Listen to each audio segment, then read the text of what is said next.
สวัสดีค่ะสำหรับในคลิปนี้จะมีอยู่5ราศีที่ในช่วงนี้ดวงเปิดรับทรัพย์ดวงเปิดรับทรัพย์อันดับแรกได้แก่ราศีพิจิกลำดับที่สองได้แก่ราศีเมษลำดับที่สามได้แก่ราศีตุล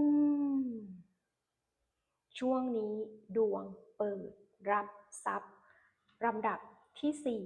ได้แก่ราศีมีนลำดับที่ห้าในคลิปนี้ได้แก่ราศีกรก